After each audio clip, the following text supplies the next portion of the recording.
Hi everyone, welcome back to a new video.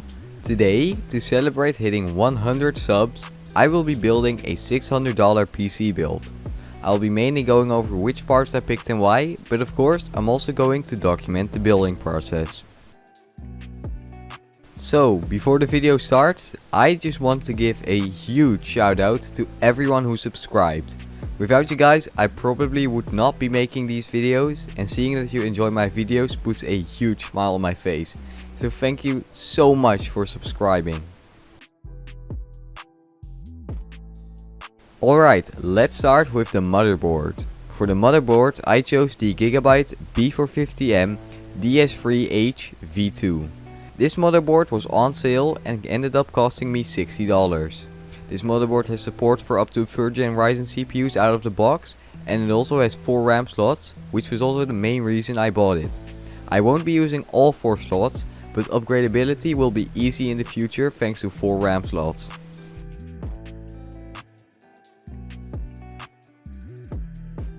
Let's unbox the CPU. For the CPU, I chose a Ryzen 5 2600.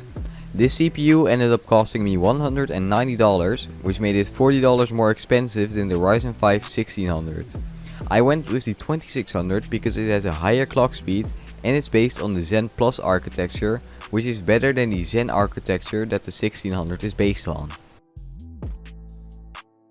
For the RAM, I chose a kit of two 8GB sticks of Kingston HyperX Fury RGB RAM. These sticks are clocked at 3600 MHz.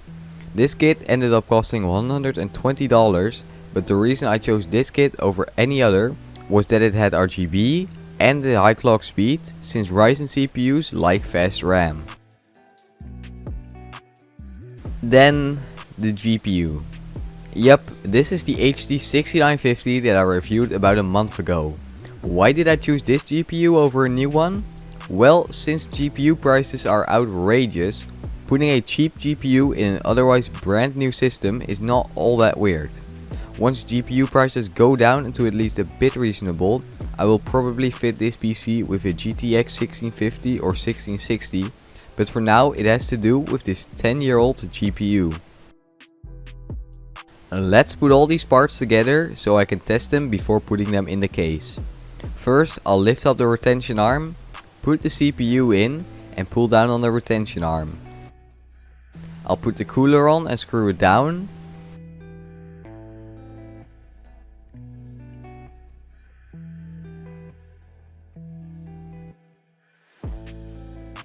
Now I'll push the memory clips outwards, making sure I install it in dual channel.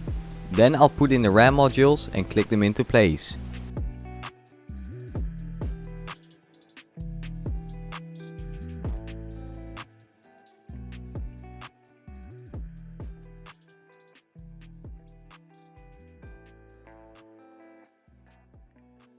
I almost forgot, I need a power supply. The power supply that I chose was a Cooler Master MWE white 750 watt 230V V2.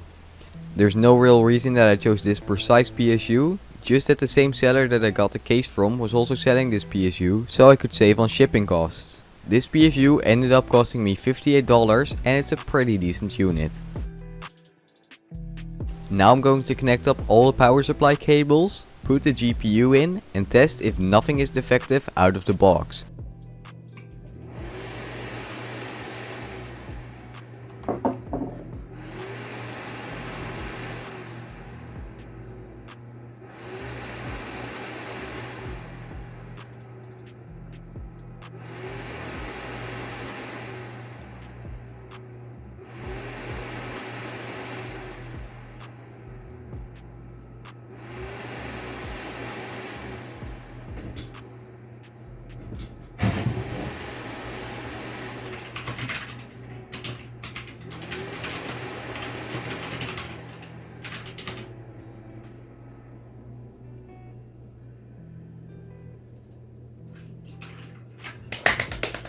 Yes!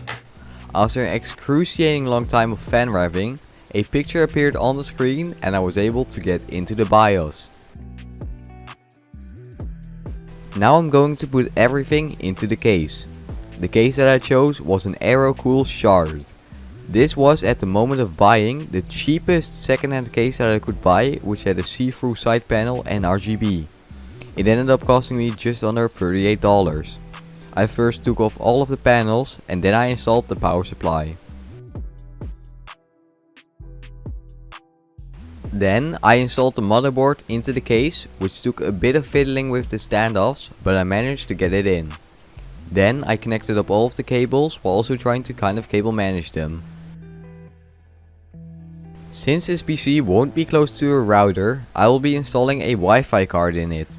I went with the Gigabyte GC WBAX200 as it has 5 GHz support and Bluetooth and is one of the best reviewed Wi-Fi cards.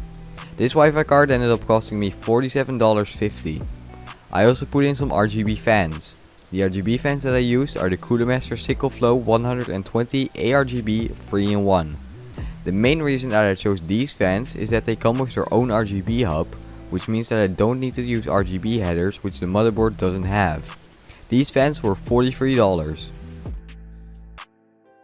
Skipping a bit of time here, I put in the fans, the GPU and the front and back panel.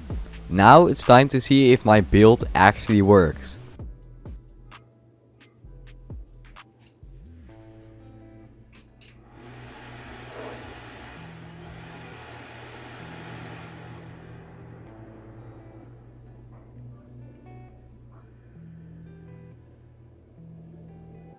After pressing the power button, the RGB turned on and the PC started booting into the Windows 10 that was on the test drive that I put in.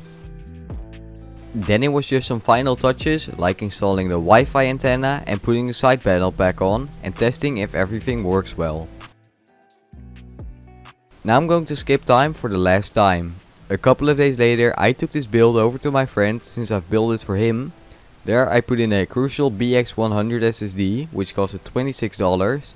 And I put in his old secondary 2TB drive, which he took from his old PC. This totals the build out at $582.50, which is perfectly in the $550 to $600 budget he gave me. Of course, when GPU prices hopefully go down, I'm going to help my friend with upgrading, but for now it's already a beast of a PC. The only thing that I had to help with was the fan curve on the HD6950, as with the stock fan curve it tends to overheat. And with that, this video comes to an end. I really hope that you enjoyed watching this special video. Comment, like, subscribe, and I'll see you guys next time.